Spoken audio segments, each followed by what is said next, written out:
inspire, and spark change. My name is Zahra Soba. I am a clinical nutritionist and science journalist, and I have the honor of moderating or leading today's session. So since everyone has introduced themselves, we can jump right into today's conversation. I'd like us to begin by understanding the scope of AMR. Dr. Lois Ombajo, I'd like to start with you.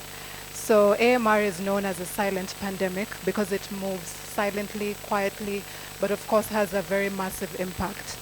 How widespread is the problem of antimicrobial resistance in Kenya today, and how does it compare with regional or global trends?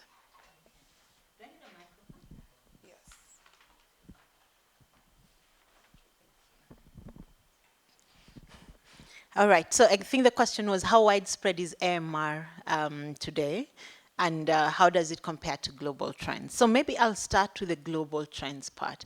And the reason I start with the global trends part is because traditionally a lot of the data that we have on AMR has come from elsewhere. Today, we can proudly say we now have Kenyan data that we'll be sharing with you, but a lot of the data that we've had has come from other countries.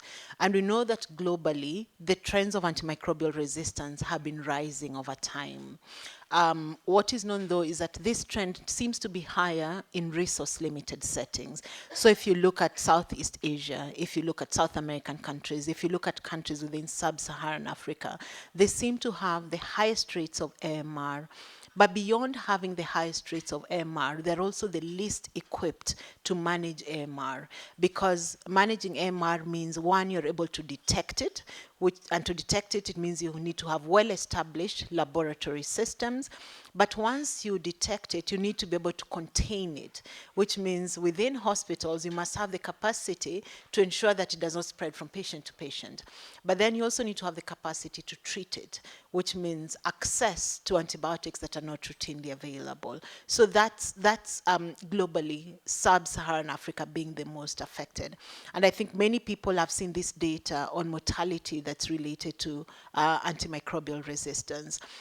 And the reason we call it a silent pandemic, and I think it's time to drop the silent. It's a not so silent pandemic, and increasingly it's becoming a loud pandemic. But the reason we call it a pandemic, and I'll draw from, let's say, the COVID-19 pandemic, because that's what we remember the most and what's may speak to us best. During the COVID pandemic, we had, a few million deaths within a period of just 1 year. But from data globally, we see that AMR is, deaths attributed to AMR will be about 1.9 million just in 1 year. That's actually more than what we saw with COVID, yet COVID became so loud.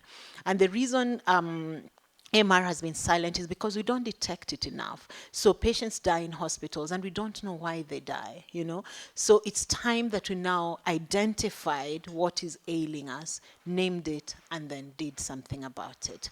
In terms of what we're seeing in Kenya, we've had quite a bit of work in multiple hospitals in the country that's telling us that the common bacteria that we isolate in hospitals, so the common bacteria that would grow out of the blood of someone who has an infection in the blood. Many patients come to my clinic and they say, I was told I have an infection in the blood. Often they probably just have a cold or something like that. But when people truly have an infection in the blood, then the common infections, the common bacteria that causes infections, a majority of them, probably 60 to 70%, are resistant to the common antibiotics that we use. And that's reason for us to pause and think a little differently. Thank you.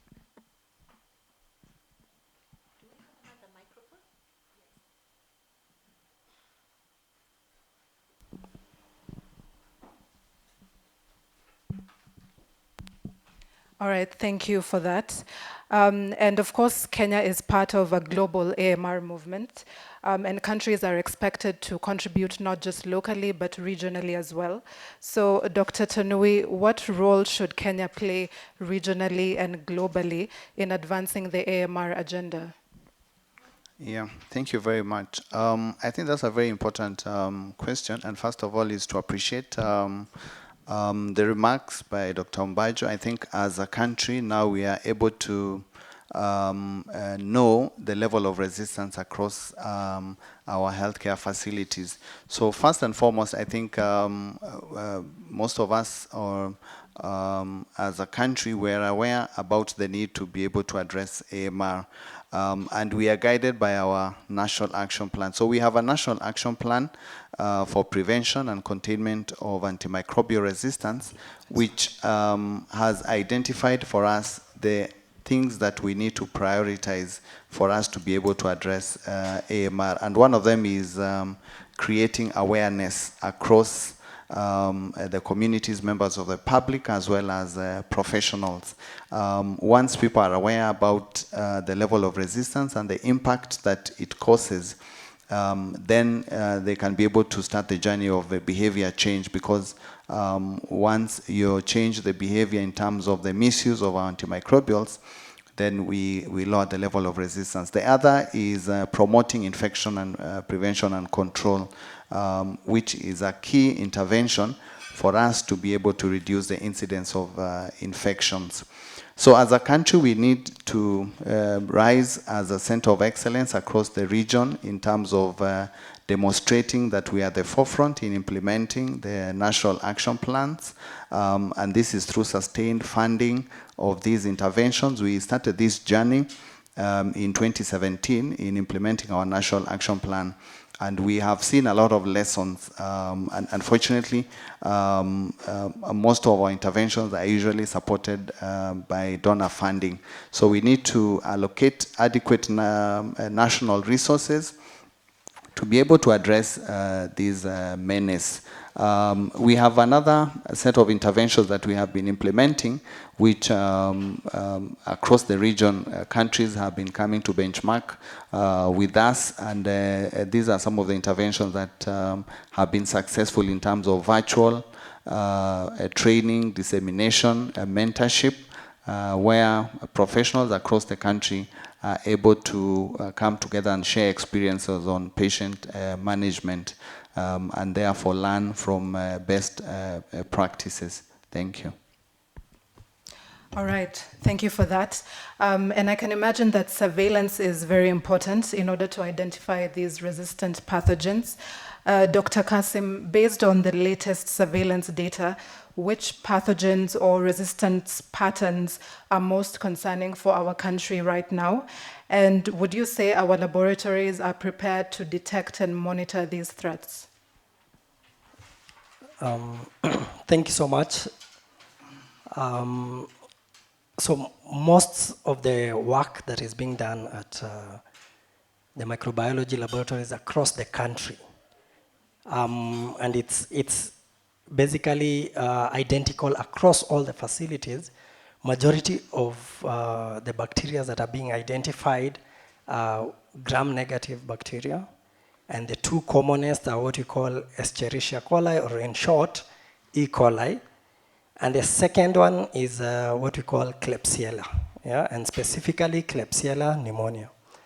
And the third bacteria is a gram-positive bacteria called Staph aureus. I know some of these terms are a bit scientific, but those three are the commonest bacteria that are isolated, and they're isolated identically in most facility microbiology laboratories across the country.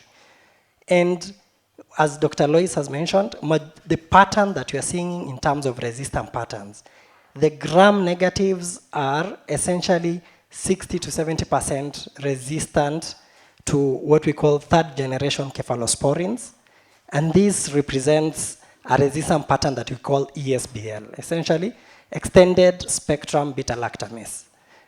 And a common example of the third-generation cephalosporins is the commonest drug that is being used is ceftriaxone. So that's the resistant pattern that we are seeing in most of the gram-negative bacteria that we are isolating from majority of our facilities across the country. Your second question on microbiology laboratories and their capacity. The Ministry of Health, through partnership with the Fleming Fund and other partners, have been able to equip a lot of facilities a lot of microbiology facilities across the country with equipment that are able to detect, do blood cultures, and to be able to detect the bacteria and to be able to do the resistant patterns or the resistant testing of various antibiotics. So that is one of the capacity that is important in terms of being able to detect these bacteria and being able to detect the resistant patterns. Additionally, the partnership has gone a long way in terms of making sure there's continuous supply of reagents, continuous supply of all the supplies that are required to run a microbiology laboratory. And importantly, working with microbiology personnel in terms of increasing their capacity, their knowledge, their skills, and then continuously being in touch with them, doing mentorship and mentoring them to be able to accurately detect the AMR that we are seeing across the country. Thank you. All right. Thank you. Sure. I think one of the questions you asked was around the capacity in the country. And Dr. Kasim has really outlined some of the work that has been done around improving capacity. In the work that we were doing, we've worked with about 12 labs in the country. These labs, we like to call them the labs along the railway line, It's in Mombasa, several in Nairobi, Machakos, Thika, Nakuru, Kisumu, MTRH. They're just cutting across the country from the coast towards Lake Victoria. The rest of the country, nothing is happening. So a large chunk of the country is left out. And that's one of the things that we really need to start thinking about. What happens if I'm admitted in Garissa? What happens if you're admitted somewhere in Narok? What happens if someone requires admission in Turkana? Or, to the northeast of the country, there's very little microbiology work happening, which means a lot of these threats then go undetected. The other thing is that a lot of the work that's been done has been supported by funding. So it means that as a country, we have to start thinking about how do we ensure whatever is needed for patient care is adequately funded. How do we ensure that microbiology labs work throughout the country, not just those that are funded along this railway line? All right, thank you for that. And of course, the overuse and misuse of antibiotics is what continues to fuel or accelerate AMR. Professor Oluka, what have recent surveys revealed about the antibiotic prescribing practices, particularly in our hospitals? And has AMR changed the way doctors and hospitals approach common infections like UTIs, pneumonia, or even malaria? Thank you so much. Okay, thank you so much for that question. I wish to note or to emphasize the fact that it is very important for us as a group of researchers to have documented the use of antibiotics in our hospitals by our own prescribers. This was important so that as a country, we generate data locally so that we can document what our people, the practices, antibiotic prescribing practices of our own prescribers, so that we can use that data to generate our own interventions that address our own patterns. So this data has been generated from the same hospitals that Dr. Mbaji is talking about that cut across the country. There are about 12 hospitals. And the questions we were asking were, for example, what is the prevalence of use of antibiotics in our country? And from that, we have noted that the prevalence is around 44%. That means 44 people out of 100 people using antibiotics, in hospital. These are hospitalized patients. Out of 100, 44 of them are being given antibiotics. This is quite high because we do not expect this kind of prevalence. It is quite high. So that is one parameter to tell us how we are using antibiotics, that is prevalence. Another question we went out to answer was, what are the most common antibiotics that are being used in our hospitals, and what again is how are they being used. So this one gave us very interesting data. For example, it shows that the most commonly, we have many antibiotics in the hospitals. So we selected the 10 most commonly used antibiotics. And number one on that list is a drug that is known as ceftriaxone. So ceftriaxone is the most commonly used antibiotic in this country at 23%. And this antibiotic is an antibiotic that should not be used commonly the way it is showing in our hospitals, because according to WHO, it is in the group called watch antibiotic. We should be using more commonly antibiotics in the access class category, but we are unfortunately using an antibiotic that we should use for very serious antibiotic infections, but we are using instead of using common antibiotic, we are using a very, very important antibiotic. It means that it is showing that about 70% resistance has developed for ceftriaxone. So this is a very, very serious matter. Again, within the first 10 most commonly used antibiotics, number 6 in that list is a drug again known as meropenem.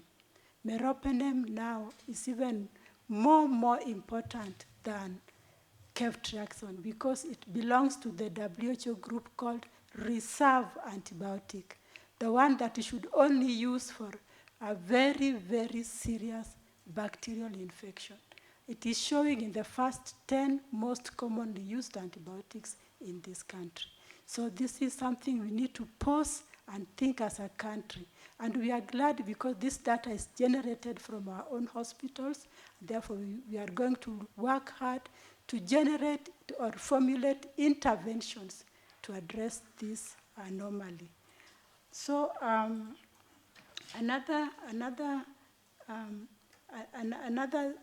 outcome that we also came across is the fact that most of the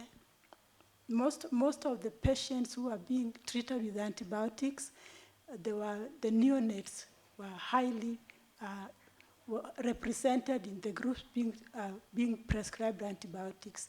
And this is also what Dr. Kasim was talking about, that there is also the resistance is developing and affecting the use of antibiotics in small babies, making it difficult at one time, even as Dr. Lois told us in the introduction.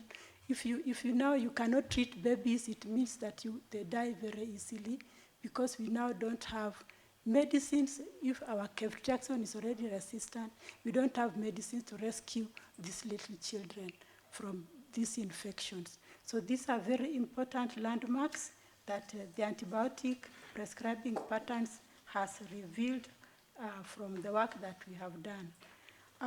Because of this resistance, particularly for the most common antibiotics, as you asked, what is now, how is it affecting prescribing for common infections like you mentioned pneumonia and UTI and even malaria?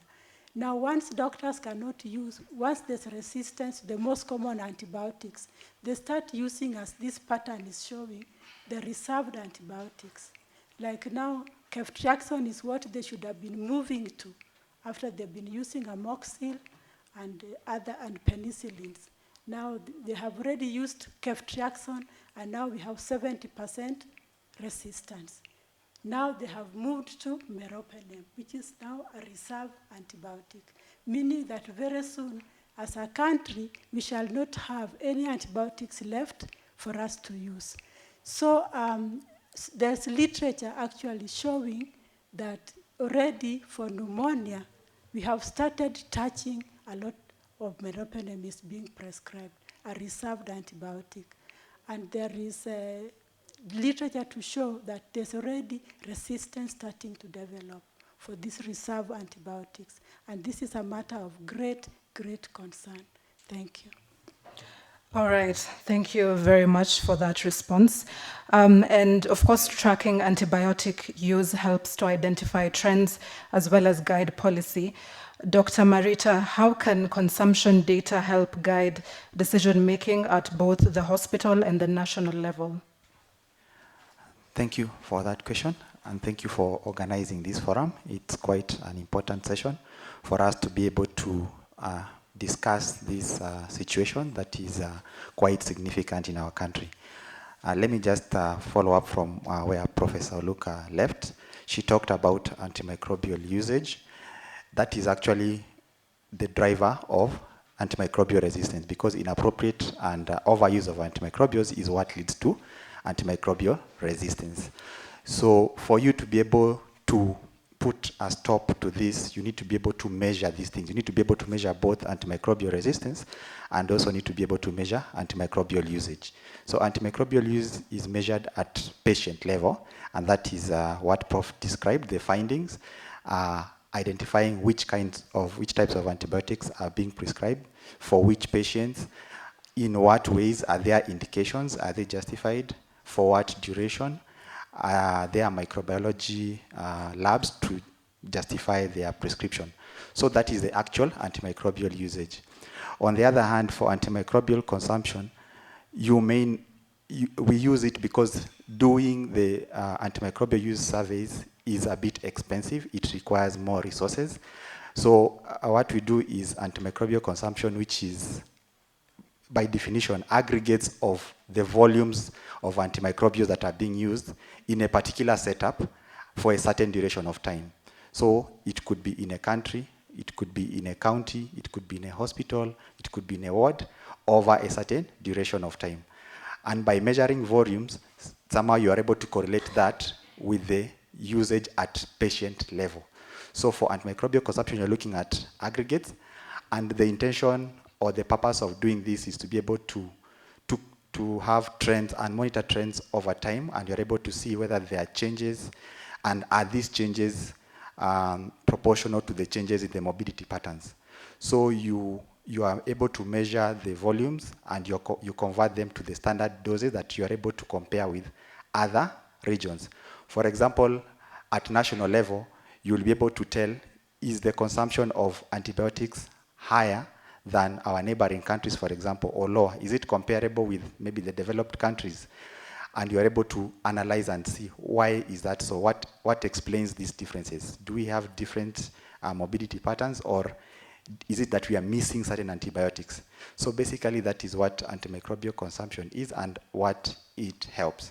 So when you are able to, when you get these findings, you are able to develop policies to be able to guide on how to be able to regulate this. For example, the Pharmacy and Poisons Board does measure antimicrobial consumption at national level by looking at the drugs that are being imported into the country and those that are being manufactured locally. So in the event that we realize that ceftriaxone, for example, is the most commonly imported and most commonly utilized, then we are able to understand what do we need to do to be able to change this. That is at national level. When it comes to hospital level, you can be able to segregate this consumption data to different patient populations. Maybe at ward level, maybe the surgical patients. Some findings have shown that maybe there are certain antibiotics that are supposed to be used for surgical procedures. Some procedures do not need antibiotics at all, but some may require a certain specific antibiotic. So you are able to tell, are we actually following this guideline that guides us to be able to use this particular antibiotic or not, and you're able to address that at hospital level or at ward level. Thank you. Thank you for that. And Madam Eunice, how does the Ministry of Health ensure that medicines or products procured and distributed through national supply systems such as KEMSA align with the antimicrobial stewardship guidelines? Thank you for the question, and thank you for the forum. Maybe before I talk about distribution, let me speak a bit about policy. So the national government is tasked with policy development. So one of the things we do in the Ministry of Health is to review the essential list. So there's an essential list for medicines, one for medical supplies, and one for diagnostics.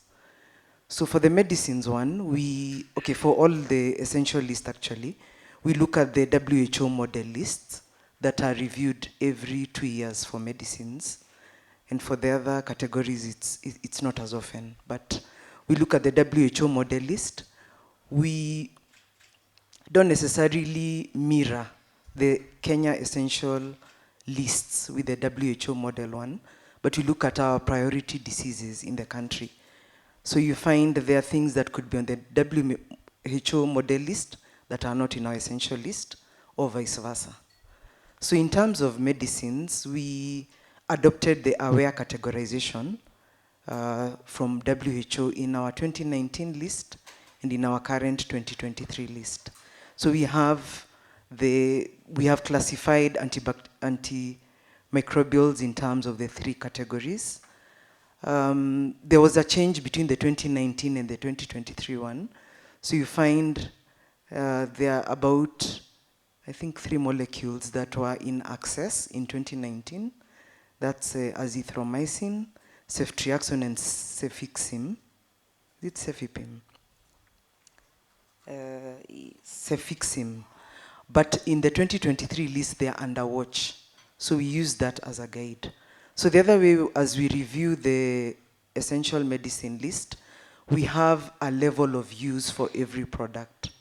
So there are 6 levels of care in the country, but the ones that are facility-based are level 2 to 6. So 2 is the dispensary, 3 is health center, 4 is the county hospital, sub-county and county. Level 5 are the county referral hospitals, and level 6 are the national referral. So KEMSA is the procurement entity for the public sector. They use the policy documents to guide their procurement and distribution. So their procurement is supposed to be pegged on the essential list, so they don't stock anything outside the Kenya Essential Medicine list. And they use the level of use indicated per product to determine where a certain medicine should go.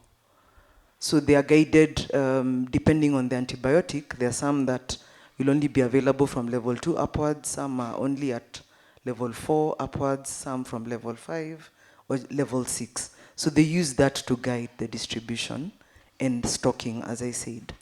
So that's what they use. In previous years, KEMSA was not aligned to the essential list, but currently they use it to determine their stocking and distribution. Thank you. All right. Thank you very much. And Helen, you are a guru when it comes to health and science communication. From your perspective, why do you think AMR remains largely absent from public and media consciousness, even though it's more deadly than COVID-19? And how do we bring it to the forefront of conversations? Thank you so much, and thank you, Sema, for inviting me to be here today. And I feel like even as journalists are sitting on the other side and myself here, we feel like this is an elitist sort of conversation, because when we hear things like gram-negative molecules, antimicrobials, we're like, what is this? Because first of all, as journalists, most of us did not go to medical school. So this is where the conversation begins, by trying to break down those elitist kind of conversation in a way that will make sense to the common mwananchi. Because when Dr. Ombanjo says, like, when you get a homa, for instance, and the first thing you think of is going to get azithromycin, people are not aware that not all homas are caused by bacteria, and they need to go to the right way and not just go directly to the chemist and get an antibiotic just because they have homa or just because it has worked for someone else. So as communicators, science communicators, we need to do such stories and explain to people, more explainers on why you don't need to take antibiotics when you get homa. It's as simple as that, but it really makes sense because not so many people know about it. We could be knowing it because we've had the privilege of being in this room, but people who are not in this room may not know the implications of just going to take that simple antibiotic. But more importantly, also we've been talking about policies and policy briefs and the studies that Professor Luca has been working on. But as journalists, somewhat we don't have access to these studies. If we can get access to these studies and explain to the people that this is what is happening, these are the antibiotics that Kenyans are using the most and why we should try to limit this. Even for the healthcare providers, they could read that story and understand why they need to slow down on that use. And I usually say the best way to tell a story is by using a human face. That is where we have slackened sort of as journalists, because we mostly do stories based on a report has come out. The WHO has come up with an AMR report and we just leave it at that. But we need to go beyond reports and try to look for people who've actually been affected by this resistance. What are they going through? What is it like to stay in hospital for this long because of resistance that was caused by an antimicrobial? So we should move beyond just reports and speak to people, tell their pain, and it is their pain that can change policies, as Dr. Ombajo has just talked about, a policy brief that they've presented to the ministry today. So such stories really make people relate to the things about AMR, just beyond talking about the science. Yeah, thank you. Thank you for that. Now that we have mapped the challenge, I'd like us to explore how Kenya is responding. Kenya's new AMR action plan, of course, as Dr. Tanui mentioned, focuses on infection prevention and control, as well as water, sanitation, and hygiene. So all of this is in a bid to stop infections so that people don't have to use these antimicrobials in the first place. Dr. Tanui, what practical steps would you say are most urgently needed in our hospitals and communities to make this pillar a success? Yeah, thank you very much. I think you've put it very aptly that prevention is better than cure. And for every infection that we prevent, it means that we have avoided the need to use an antibiotic. As my colleagues have mentioned, the more you use an antibiotic, the faster the rate of resistance development. So it means that infection prevention and control and creating awareness around AMR, as well as any intervention that promotes the proper use of medicine, is actually going to reduce the emergence of resistance. So infection prevention and control is one of our priorities as a country, and this is contained as one of the strategic objectives in our national action plan. There are different interventions that you can be able to implement, and some of the low-lying fruit that you don't require a lot of input but have high impact is ensuring that we implement what we call the standard precautions. For example, hand hygiene. Every time you wash your hands or use a hand rub, you actually break the chain of infection. So it means that you as a health professional or any professional, when you're handling a patient, you're going to reduce the chances that you're going to transmit an infection from your hands to the patient. As well, when the patients come to the health facilities, if they have been carrying infections from the community, you reduce the possibility that they're going to transmit to other patients, because when the patients are in the hospital, they're usually susceptible, their immunity is usually lower. Secondly, the other standard precautions, for example, when you provide personal protective equipment to professionals as they are conducting treatment, it means that they are well protected from infection. So this is two ways. You're protecting the patient as well as professional themselves. The other key important area is ensuring that we do proper cleaning and disinfection in our facilities, what we call environmental decontamination. So when we clean our areas of work, we ensure that there are no chances of these organisms that already have resistance being transmitted from one patient to the other. The other key area that you can be able to implement is the issue of vaccination. Vaccination is very key because when our children or even adults are vaccinated, it means that you boost their immunity and you reduce the possibility of them acquiring an infection, and therefore you preserve the antibiotics or reduce the consumption of those antibiotics. The other area that infection prevention and control plays a key role is the community in terms of what we call WASH. So WASH is an acronym for water, sanitation, and hygiene. So when we provide clean flowing water, hand wash stations, it means that people are able to wash their hands when required. The waste is well disposed of into the proper pipeline system, and we maintain the proper hygiene. So when you enforce these WASH measures, it means you are reducing the incidence of infection.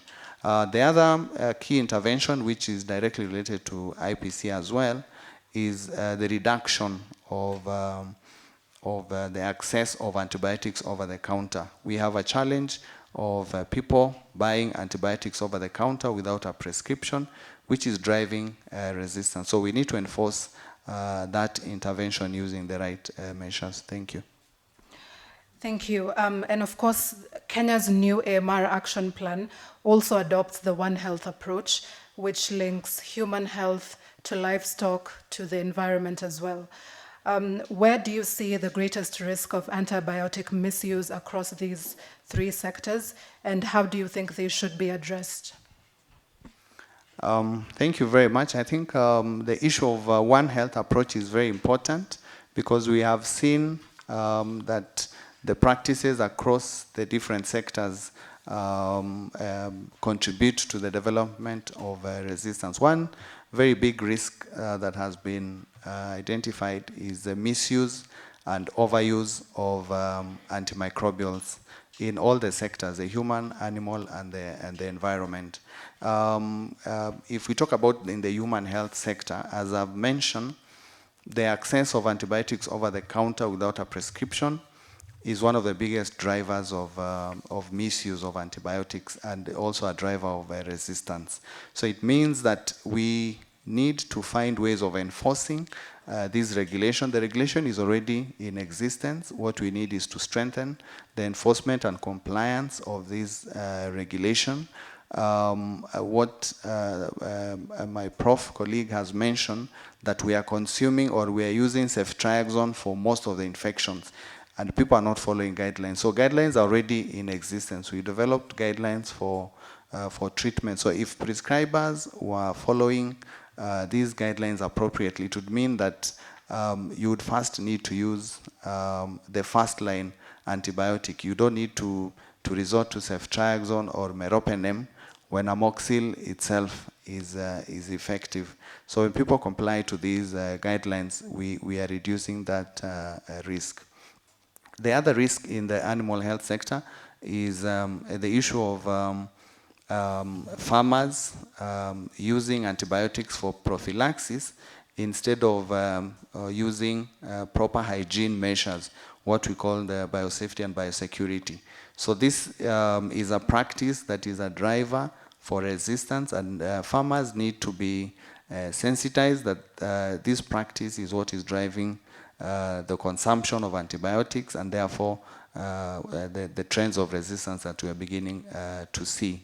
The other issue is when they do do self-medication, they actually go to the vet shop or the chemist, buy an antibiotic and administer it to the animal themselves during treatment. So it's likely that they're going to administer the wrong antibiotic or in the wrong way, and therefore actually driving a resistance.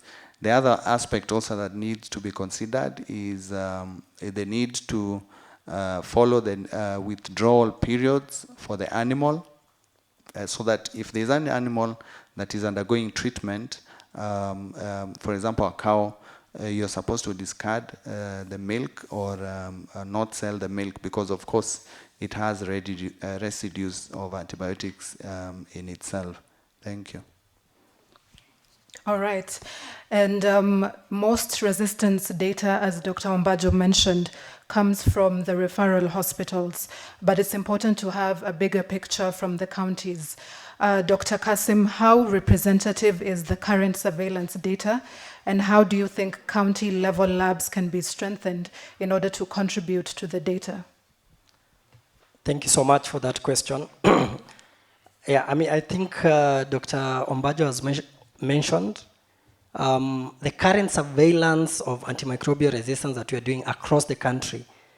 The number of facilities sending antimicrobial data to the Ministry of Health is about just 20 facilities, 20 county facilities. So we are talking less than half of the counties in this country are sending data.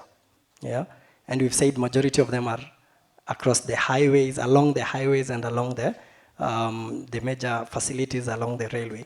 So, I mean, that tells you really, of course, the greatest population is there, but we are not able to find out what the rest of the country has. Yeah.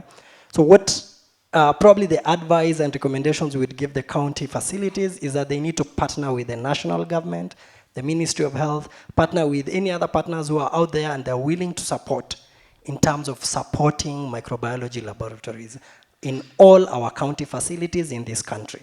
So we are talking about looking for support in terms of equipping those facilities.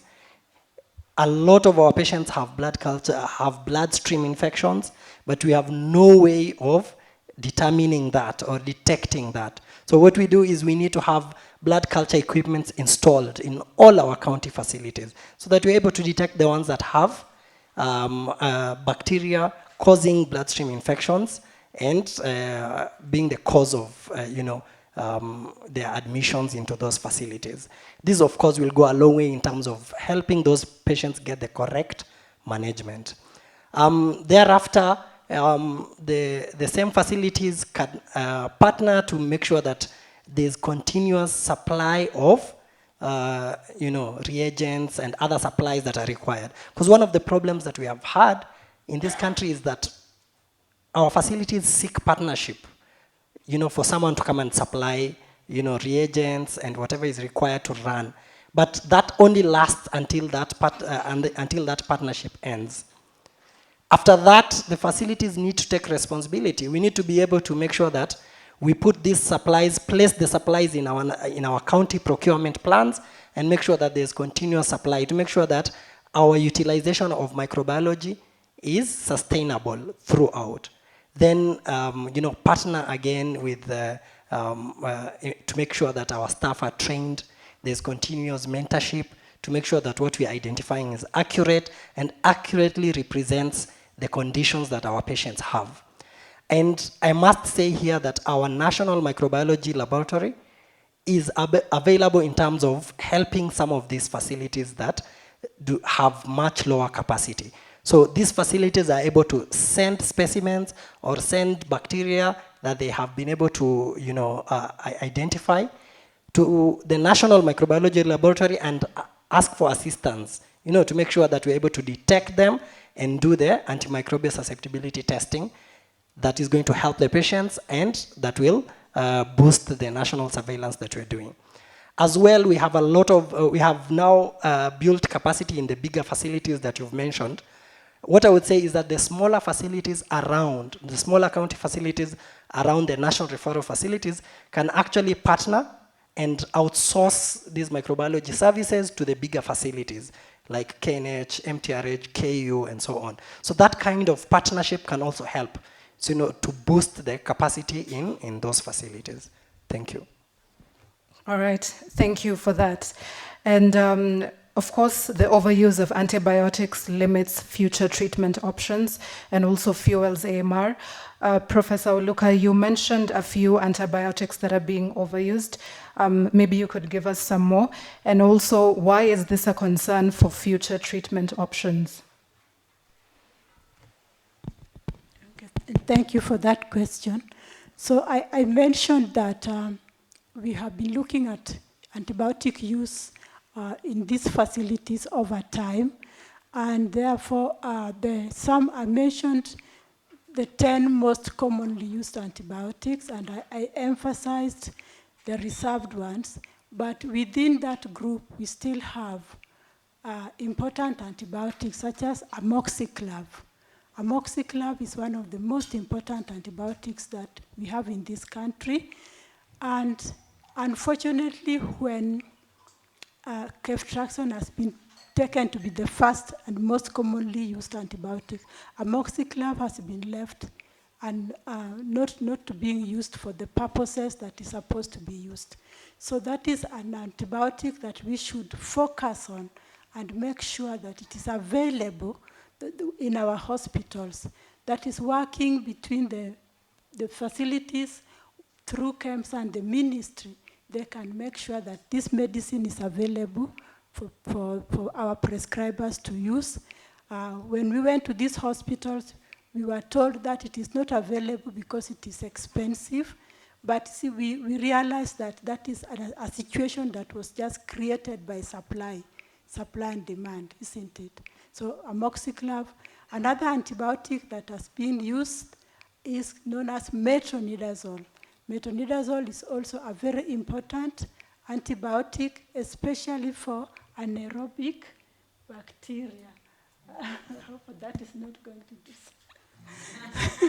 That's what my dear sister was saying. So, so this antibiotic is also being overused. In fact, it is second to ceftriaxone. So we should also take care to note that it should not be overused, should be used appropriately, not be used when it is not supposed to be used. So that is within that list. We also have 2 other antibiotics that are very, very important in the use in the treatment of children, especially pneumonia in children. This is the benzyl penicillin and gentamicin. So these 2 antibiotics are usually used together when we have infections in children. So all these I'm mentioning are in the first 10 group of antibiotics. Now, as I mentioned earlier, the WHO has given us that list, as Dr. Gatitu has explained. We have the aware categorization. So what we need in this country is for us to be vigilant, to make sure that, because we have already come up with guidelines, as Dr. Kasim was mentioning, that our prescribers are knowledgeable and we are able to go to them and use interventions to increase their awareness of these antibiotics and the proper use of these antibiotics, so that we don't use an antibiotic that is the reserve category for treatment of common diseases, infections. So that is what I can add. So unless you have something further I've forgotten. Yeah, I was asking, why is this a concern for future treatment options? Yeah, so as you can see, if you are using a reserve antibiotic like meropenem, I told you that within the first 10 antibiotics, it is number 6, which means that it is being used inappropriately. It should not be featuring even in up to number 20, but it is already featuring at number 6, meaning we have already gone to start using a reserve antibiotic, meaning that in the future, we may not have any antibiotics left in this country for us to use.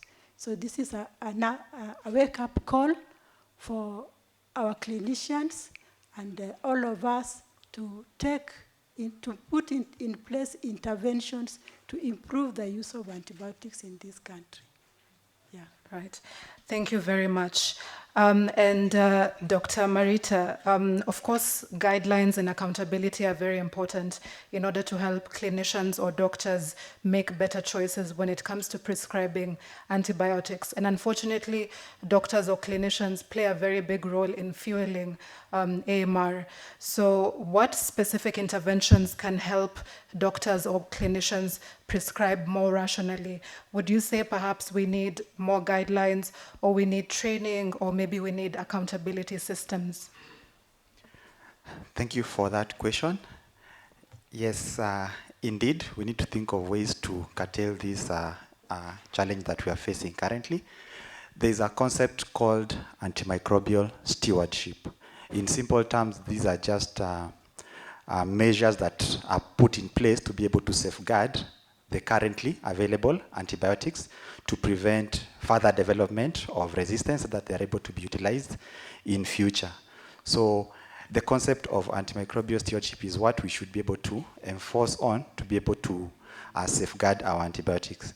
So at different levels, we have this stewardship activity at different levels. At the national level, there's the National Antimicrobial Stewardship Agency. At the county level, there are county antimicrobial stewardship agencies, those are CASICs. And at the hospital level, we have the hospital antimicrobial stewardship committees. So it is important that all hospitals come up with these committees that will be able to enforce such measures to be able to protect our antibiotics. And what these stewardship activities will entail is basically what Dr. Tanui started with by describing the National Action Plan on containment of antimicrobial resistance, the 5 pillars. That is creating awareness, doing surveillance of AMR and antimicrobial usage that Prof has explained, IPC measures to prevent infections. IPC is infection prevention and control, enforcing the proper utilization of medicines or antibiotics, and lobbying for sustainable investments in the fight against AMR. That's trying to ensure that there are funds available for equipping our labs, for training, for availing the relevant medication, and things like that. So the concept of antimicrobial stewardship is what should be enforced at all levels, be it national, county, or hospital level, to be able to achieve our goal. But on top of this, for example, at hospital level, I think the biggest challenge here is awareness. So that awareness really has to be created. I'm even happy that this session is one of the awareness creation activities. It is important that prescribers are aware of not just that antimicrobial resistance exists, but the magnitude.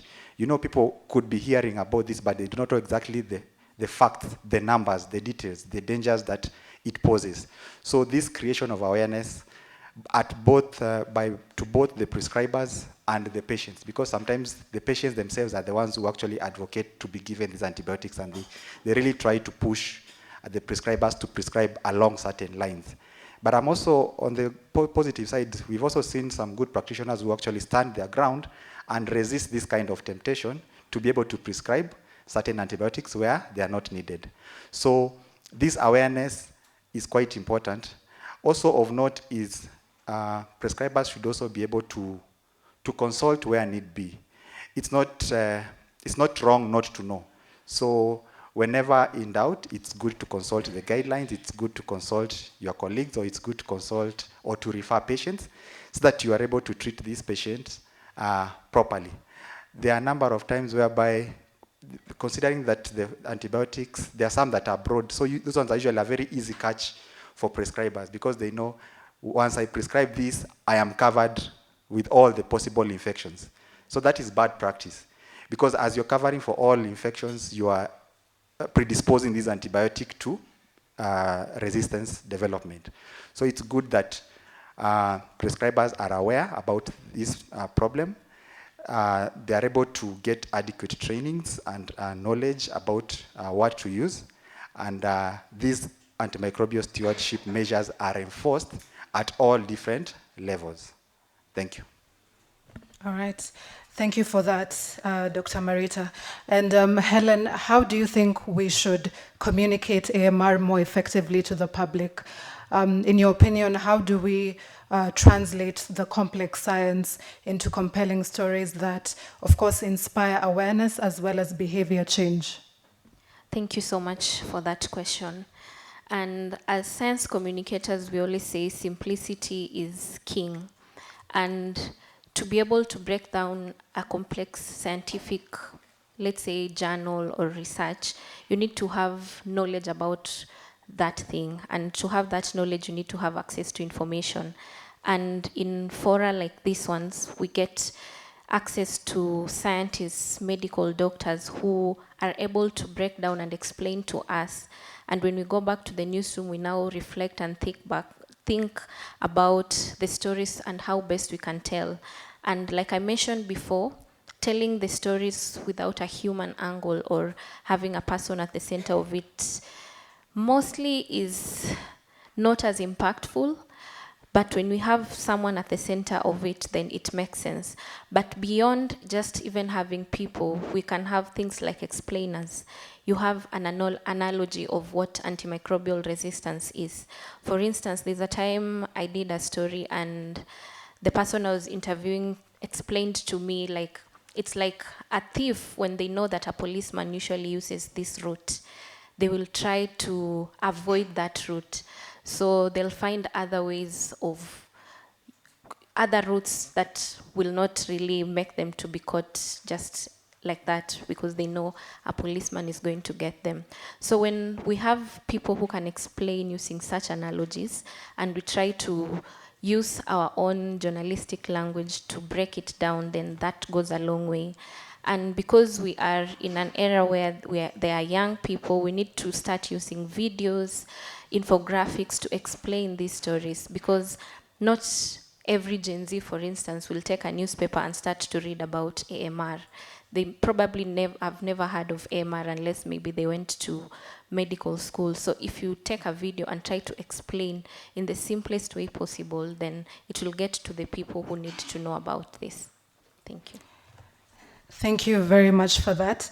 And while AMR is a national issue, of course, action must be local, and counties need support in order to implement AMR strategies. Dr. Tanui, how is the National Antimicrobial Stewardship Interagency Committee, or NASIC, working with counties to ensure that AMR is recognized as a health security priority? Thank you very much. That's a very important question. We are all aware that health as well as agriculture is devolved. So it means that the National Antimicrobial Stewardship Interagency Committee needs to and has actually been working very closely with the counties.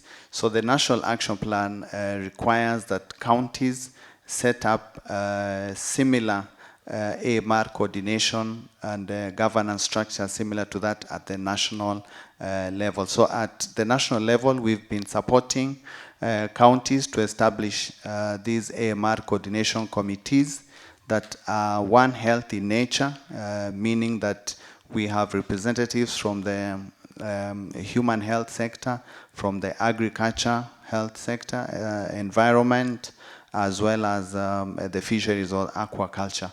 So these work together in partnership and collaboration. So we support these counties to establish and inaugurate these committees and even go ahead to develop their own work plans on how they are able to address AMR. So we've made progress as a country. We are now about 21 counties that have these AMR coordination committees, and they actually implement the activities at the ground. The other support that we provide to the counties is mentorship and the training for those that require in terms of how do we promote the prudent use of antimicrobials, what infection prevention control practices they need to ensure are in place within the health facilities, within the animal production areas, and so forth. They're also involved in AMR campaigns where they create awareness around the menace of antimicrobial resistance. The other area that we work together with the counties is that, as we've mentioned, we have an AMR surveillance system, and this system is composed of microbiology labs from the counties. As they do the routine analysis and the patient treatment, they also share the data to the national level. So this data, we support them to do the analysis of this data so that we can be able to get meaningful information from the data. They are able to improve patient treatment. We are also able to recommend policy action, for example, what has been proposed for today. Thank you. All right, thank you. And to close, I'd like us to look ahead. And I'd like to finish with you, Dr. Umbajo. What is your vision of a successful AMR response in Kenya? Thank you very much. And I think the discussions my colleagues have brought up are extremely important. So what does success look like? In my neighborhood, they say Sirkal's idea. But I want to tell you that here, we have to help ourselves somewhat. So I remember a famous minister, I don't know if he was famous, but he said, security starts with you. And I think this is one of those places where we say our health starts with us.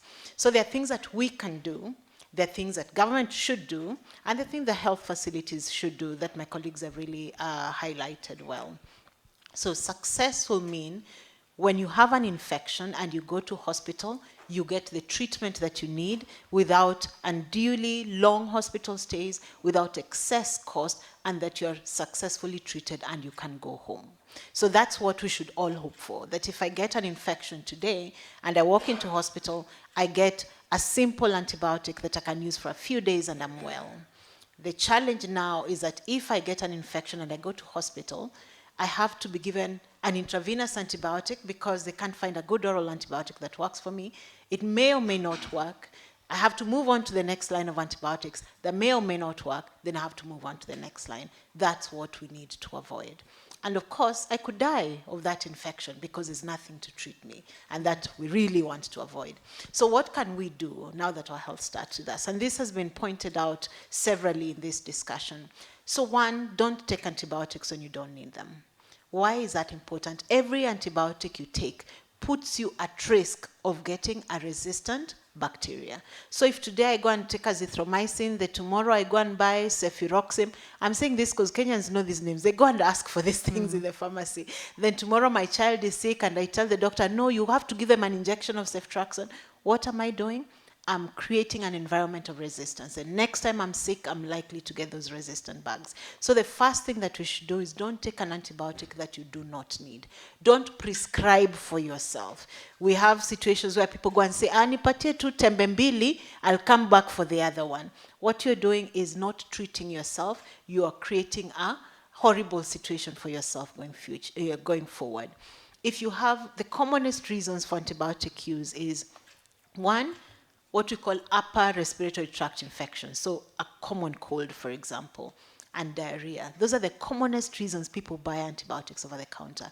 Those are the two things that do not require antibiotics. So as Kenyans, we need to start thinking, how do we protect our future? How do we protect the future for our children? And one of those is do not prescribe for yourself. Do not take an antibiotic when you do not require it. The other one is, and I think someone talked about this very clearly, I think it was Dr. Tanui, about preventing infections. He talked about infection prevention and control in the hospital. But we can also prevent our own infections by making sure we maintain good hygiene, wash our hands, wash our hands. That way you don't get an infection and you don't need an antibiotic. So that's where it starts with us first, and the very basic things that we can do. The next part is what hospitals can do. We recently developed guidelines for antibiotic use in the country. And these are useful for high-level facilities, for lower-level facilities, for the public sector, for the private sector. And the call is to hospitals to adhere to these guidelines because they really cover the most common infections. The second thing is now, what should government do? And again, this was talked about. As a Kenyan, I want to see my taxes working. I want to be able to walk to Siaya County Referral Hospital or Migori Hospital, and know that if I have an infection, the lab will be able to identify what I have. I don't have to go to Kenyatta or to one of the hospitals that has been supported by external funding. So we have to ensure that our facilities are capable of identifying resistance where it occurs. They're able to tell us this one has this infection, this is antibiotic that you use, and that should be all over the country. When it comes to issues of what antibiotics are available in country, and Dr. Eunice talked about that very well, what should we procure as a country? Right now, if you go to KEMSA to look for an antibiotic, chances are you'll find ceftriaxone. And that's antibiotic we're saying we should not even be using in this country because everything is resistant to ceftriaxone. So we need to realign what we procure as a country to the data that we have on the ground. Today we release a policy brief that's highlighting a lot of work that we've been doing in the country, showing what bacteria we have, what antibiotics they respond to, what antibiotics we're using, and what we should be doing as a country. And I hope that this really spurs policy change for us. Thank you. Thank you. Since World Antimicrobial Awareness Week is coming up in November, what is the one thing you would want every Kenyan to know or hear about AMR? Don't take an antibiotic when you don't need one. Thank you. Right. Okay, thank you very much to our panelists for your contribution to this discussion. We now open the floor for questions.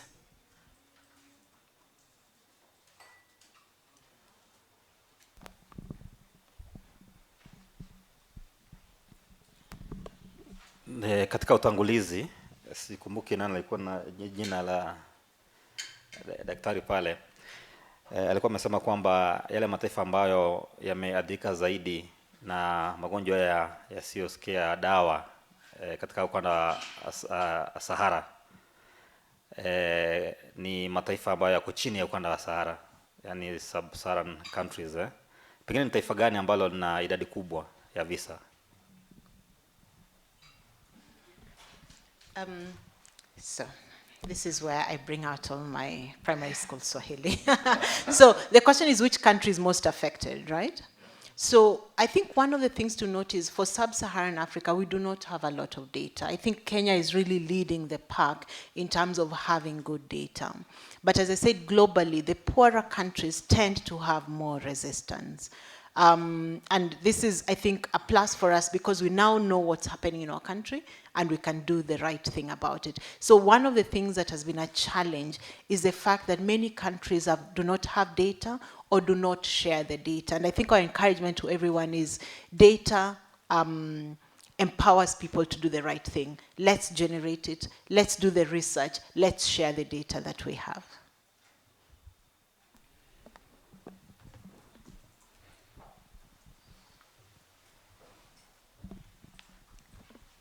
Hi, so Professor Margaret said neonates are among the groups that is using antibiotics a lot. Maybe the percentage?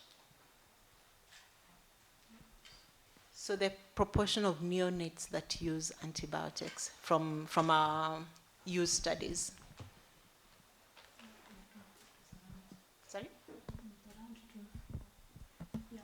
From the study that we've just closed, there were about between 12 to 13% of the neonates were actually on antibiotics.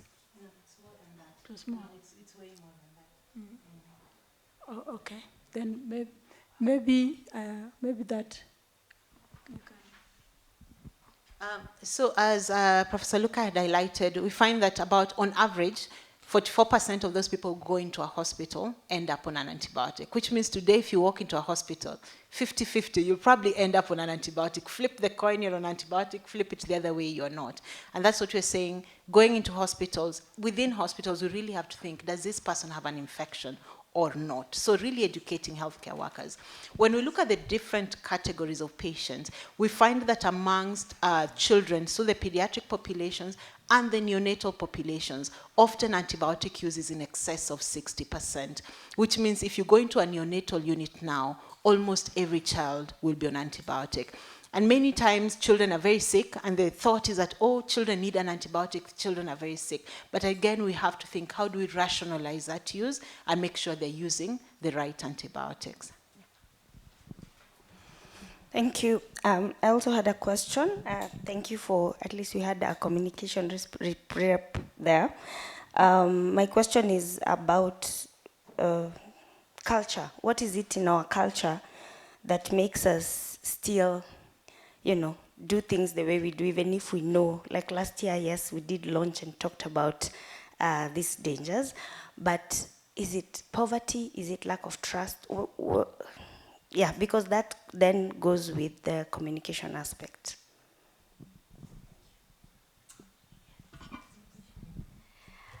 I feel like it's lack of awareness, because I wouldn't say that it's ingrained in our culture that we have to use antibiotics every time we have a cold, for instance. It's because people are not aware of the dangers that comes when you just go to a chemist and ask for an antibiotic and you've not been given a prescription. So it's lack of awareness at large, not really culture.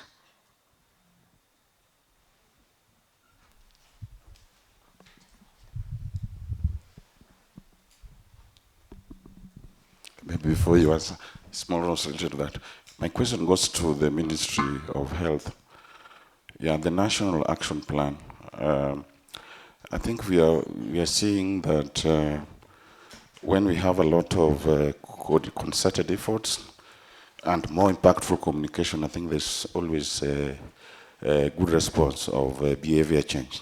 Like during COVID, I think all the stakeholders did a good job and were able to see better results.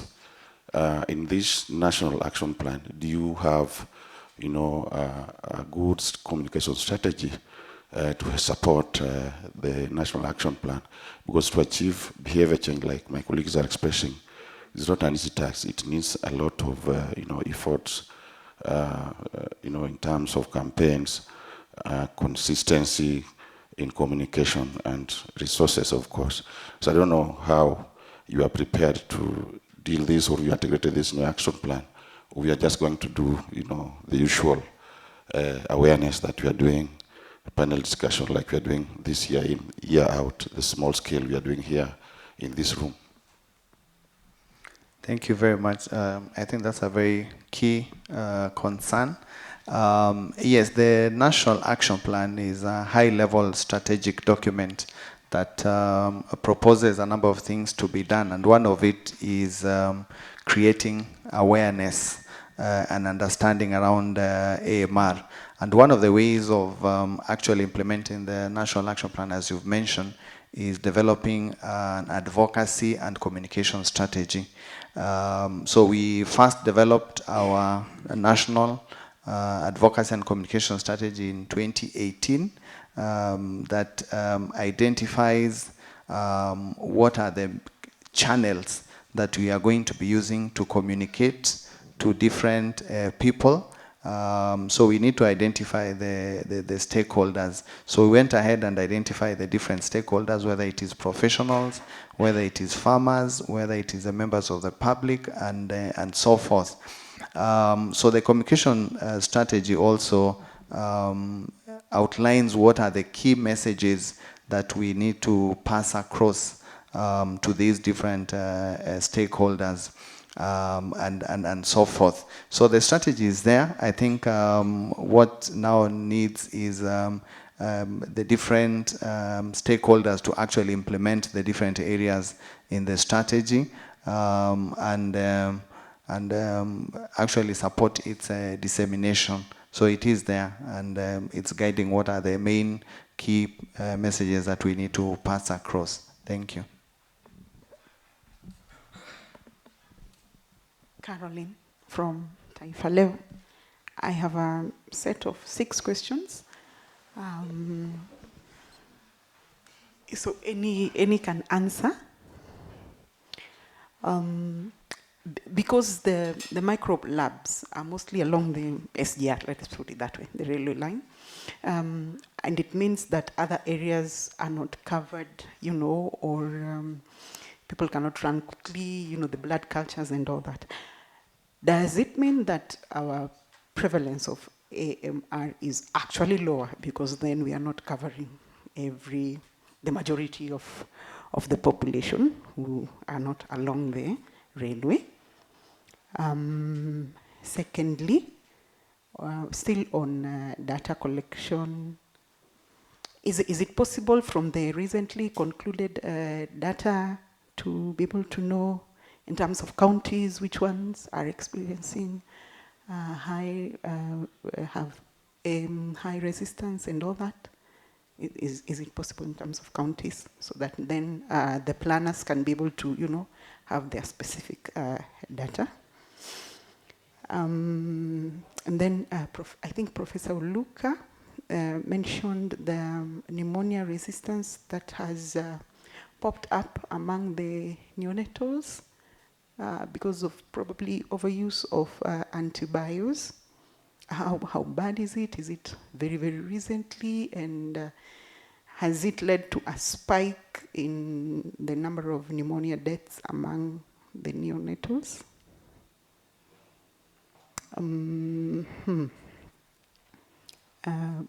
Probably somebody can speak on the Trump administration cutting down on US aid funds and how that impacts, the rollout of the action plan. And right now we want to scale up the interventions. So if the funding has been cut, reduced, and Kenya was one of the affected countries, has it affected the program itself? And finally, what is the place of indigenous or traditional medicines in terms of helping to just reduce AMR? Probably, I don't know, labda marubaini inaweza saidia kidogo kidogo huko. Yes. Sorry for the She'll take the indigenous one.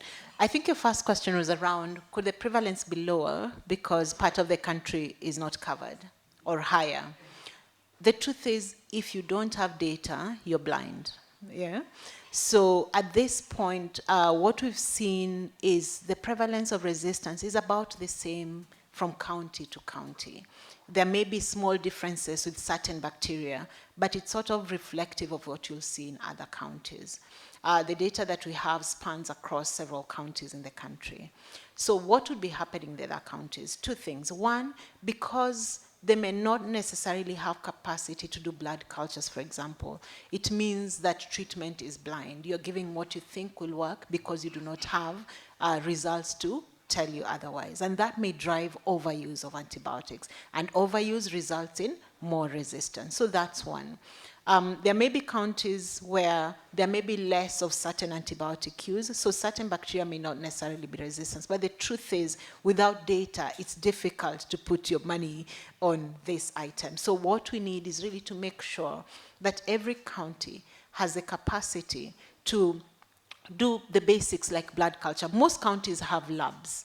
But many of these labs are not necessarily strong in microbiology. So they may not be able to process blood cultures, for example. And just to simplify, blood culture means if you have bacteria in your blood, we take some of that blood and take it to the lab. There are processes that it goes through that helps the bacteria that's in that blood to grow so that we can identify it. Because we can't just look at the blood and say, I think there's bacteria here. So we have to take it through a process called culture. And that really should be a bare minimum for every county referral hospital. That's what we should be aiming for. I think there was a question around the neonatal units. Prof. Luke, I don't know if you want me to take that on. So I think the observation that has been there across the country is that there's a certain bacteria that you're calling Klebsiella. Sorry, scientific names. Klebsiella pneumonia. Klebsiella pneumonia is a bacteria that can cause a number of infections. It can cause what we call bloodstream infections, which means you have bacteria in the blood. It can cause pneumonia. it can cause infections of the urinary tract infections. It can cause infections of the skin and the skin structure. So it can cause multiple infections. In neonates are very tiny. So when they have bacteria in the blood, they probably have bacteria everywhere in the body. You know, it can cause brain infections. It can go to the lungs. It can go to the gut. So this Klebsiella pneumonia seems to be becoming very prevalent in the neonatal units. Why are we particularly concerned about it? What we have seen from the data we have is that the Klebsiella pneumonia tends to be resistant to most antibiotics. And I'll give you an example. Those antibiotics you've heard us mentioning a lot called ceftriaxone. Almost 80% of the Klebsiella pneumonia that we're isolating is resistant to ceftriaxone. So the next line of antibiotics after that would be the antibiotic you had mentioned earlier called meropenem. Meropenem is probably our last resort antibiotic in this country. Like if you can't use meropenem, then we don't have much more. But what we have noticed is that the Klebsiella pneumonia that we're isolating in the country, about 40% of it is resistant to this meropenem. So that means that if 100 people got this Klebsiella, we don't have anything to treat 40 of them. Are there options available? There may be some options. There are drugs we call colistin, which is very difficult to get. I think if you go to most county hospitals, you'll not find that drug. There are other drugs that are newer, but are not available in the country. And I'll give you an example from a private hospital perspective, where they had a patient with a resistant bacteria, and they managed to get a new drug, a newer drug that's available in the West, not available in country. But this newer drug, for a 10-day course, cost about 1 million shillings. Yeah? So if you're sick and you're in hospital now, how many will just remove? I don't know if SHA pays for that one, on a light note. So, I mean, it means that when we allow this bacteria to become the prevalent ones, then what's going to happen? Children are going to die. People are going to die because we cannot treat them. We do not have these new antibiotics. And there's no guarantee that these newer antibiotics will work. So we are particularly concerned about neonatal units in the country because this Klebsiella is being seen in multiple neonatal units in the country. Okay. The one for indigenous, yes. Yes, so for the traditional medicine, the directorate where I work, there's a division of traditional and alternative medicine. And there's a place for we call it TAM in short, allow me to use that acronym. Countries like China and India have a very well-established TAM framework. So that's what we want to do for the country. The challenge has been the regulation of those products. We're not able to ensure the quality, the safety, dosage.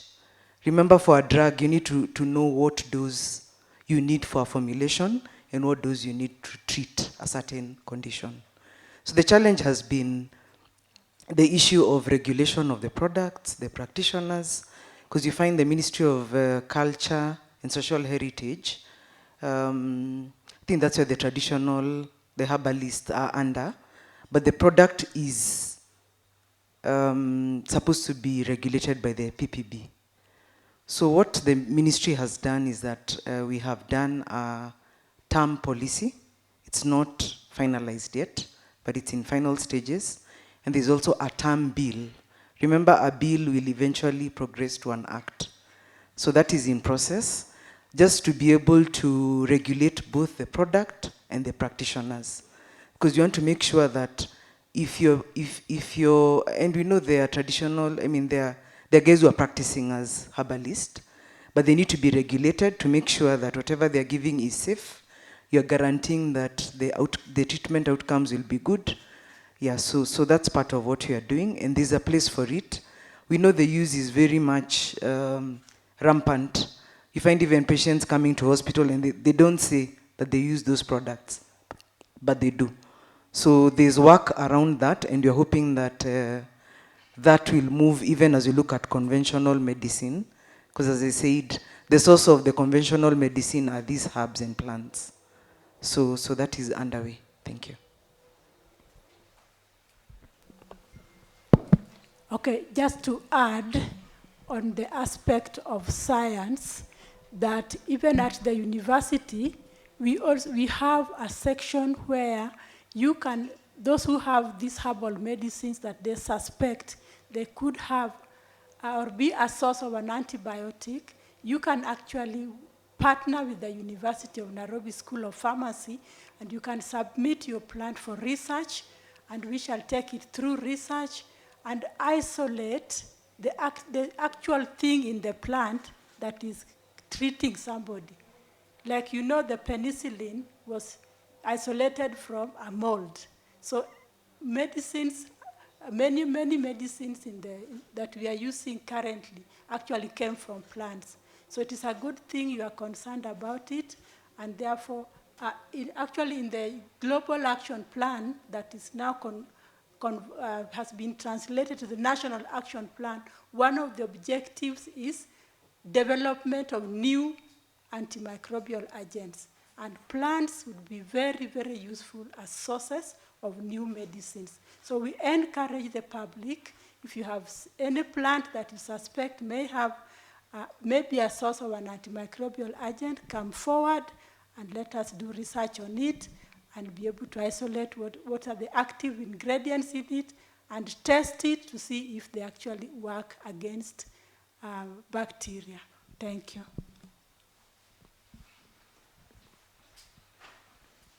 We will take one more pressing question, one last question for the interest of time, and then we can wrap up the meeting. Hi. Suleiman Kagwe. Swali langu nina maswali mawili. Kwanza, je, wahudumu wa afya wana uelewa wa kutosha kuhusu AMR? Kwa sababu tunapoenda kununua dawa kwenye kliniki ndio wanaotupa. Profesa Oluka ametaja kwamba madawa kama ceftriaxone, meropenem ni madawa ambayo yanaweza kuleta athari kubwa katika miili yetu. Je, wahudumu hawa wa afya wanauelewa wa kutosha? Pili, mimi kama mtu binafsi nawezaje kuchukua hatua ama naweza kuchukua hatua gani madhubuti ili kukabiliana na AMR? Asante. Thank you. Let me try answer the first question in English, unfortunately. Yes, we said awareness is a key aspect in this fight against AMR. So some people may assume they do have the knowledge, but probably they don't. Starting with the public themselves, the public need to be informed about this and be given the statistics. When it comes to the healthcare workers, we have different cadres of healthcare workers, starting from the community-based healthcare workers, the nursing team, the clinical officers, the doctors, and the specialists. So these different cadres have different levels of understanding in their respective professions. So it's important that they keep informing themselves about this knowledge, because it's knowledge that keeps changing. Remember, some were trained way back in the 60s, 70s, 80s, whereby we had different ranges of antibiotics available, different resistance spectrums, and things keep changing over time. So it's important that all practitioners keep informing themselves about the current trends, and also what we talked about, the stewardship efforts at different levels, be it hospital level or at a national level. It's important that we develop this information and how to pass it across to them in such a way that they're able to update themselves and be able to implement it. That's what I can say for the first question.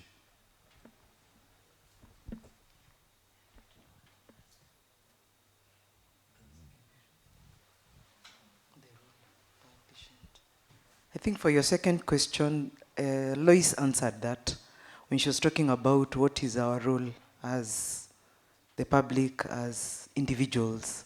So the issue of taking charge of your health, if you don't need an antibiotic, don't buy it.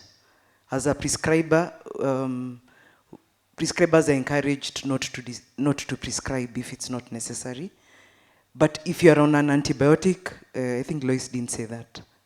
I'm a pharmacist. Finish your dose. Take the medicine based on the frequency, as in the correct dose, the correct number of times in a day. If it is 3 times a day, it is 8 hourly. It's not asubuhi, mchana na usiku. Yes, it is scientific. If it is 3 times a day, it means after 8 hours, that medicine is not in your bloodstream. So you need to take another dose. If it is twice a day, it should be every 12 hours. So if it is 8 a.m., it is 8 p.m., not 8 a.m. and 10 p.m. If it is once a day, it is every 24 hours. So if I start at 3 p.m., then I take the next dose at 3 p.m. tomorrow.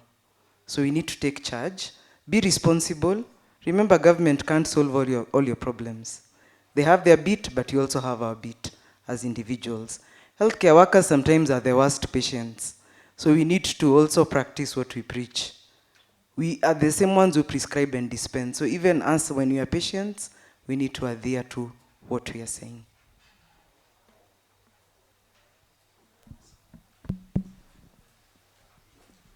The last one. You bribed Claire. Yeah, she brought the mic to me. For me, this discussion is more on awareness. Even as Dr. Tanui said that there is that strategy for communication, advocacy, and awareness. I think we need to really put more effort on awareness. How do you go about it? Because from your explanation, it looks like that strategy is stalled somewhere. How do we hasten this, that more people can know, even as you move to the other counties, to build data on that?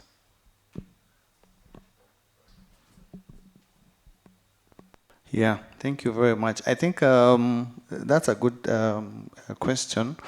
So we actually need to re-strategize. I think from our strategies in 2018, there are a number of emerging evidences that have come so far, and even channels for communication. More and more Kenyans are now joining social media, X, Facebook, Instagram, and so forth. So there is actually need to now diversify our communication channels to these channels that are accessible by the general public, so that we now communicate. We need to develop materials that we can be able to disseminate using these channels, and these materials should be able to simplify this message to information that can be easily understood by everyone, because our challenge has been not many people know about AMR. They don't know about the impact. They don't know how to prevent it, and what is it that they can personally commit to do. So really, I think one of the ways that we think can be done is using the media, and that is why you are here, so that you pass the message using information that can be very clearly understood by members of the public. So the media can play a big role in disseminating AMR, and what is it that we can do as a country to be able to mitigate these menace. So yes, we have a challenge, all of us, to pass this information. Thank you. All right, so thank you very much once again to our panel for your contributions to this discussion, and thank you, the audience, for your questions. Before I hand over to Dr. Tanui for the closing remarks, I'd like to end by saying that we as the media have the power to bring AMR from the darkness into our public conversations. We have the power to turn scientific data into stories, and stories into action. So my prayer is that we continue this conversation in our media spaces or in our workspaces. Dr. Tanui, over to you. Give them a round of applause.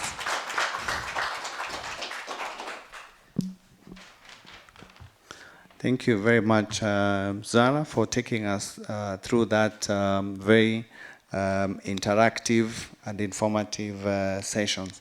So first of all, let me take this opportunity to return appreciation to all the participants for making time to join us.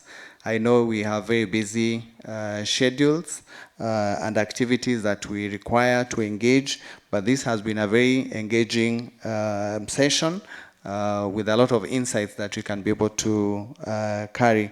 We have seen or heard the contributions from the academia, from the clinicians, from ministry representatives, and even the contributions from the media.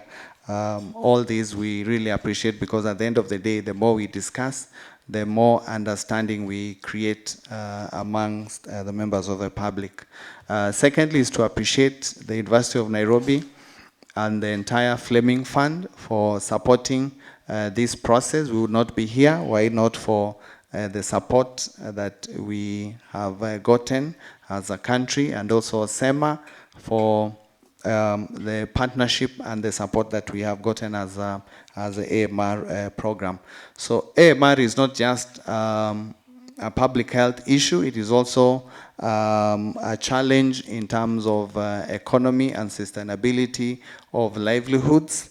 So the call for us is to continue collaborating, partnering together so that we can be able to address the impact of AMR in our communities, in our livestock food systems, and even the environment.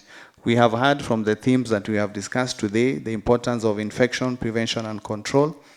What role can we, each of us play in terms of ensuring that we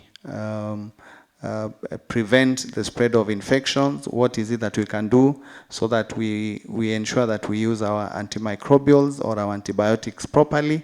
And also the importance of communicating, the awareness and advocacy. So we have a key role, and I'm sure all of us have picked some key takeaways. We are relying on you, the media, to disseminate this information across the country so that we increase the levels of awareness amongst the public and what role they can do. The government has been implementing the National Action Plan, and I think we have strong support from the different ministries of health, agriculture, environment in implementing the National Action Plan. And I think this is a commitment to ensure that the National Action Plan continues to be implemented together with the counties, because we know health, agriculture, and other sectors are devolved. So the aspect of collaboration is very key, and this will continue being a priority. So the call to action really is that every prescription, every policy, every awareness intervention, every lab result that we get counts in our fight against AMR. So we ensure that as we are treating our patients, let us rely on our diagnostic systems, let us rely on our guidelines, let us rely on existing policies so that we ensure that we have a proper or effective countermeasures for AMR. So let us continue the discussions. Let us continue strengthening the partnerships across different sectors, and we ensure that what we have started here continues and ensures that this is going to be progressful. With that is to thank the panelists for sharing their insights, and I believe all of us have learned one or two things today. Thank you very much.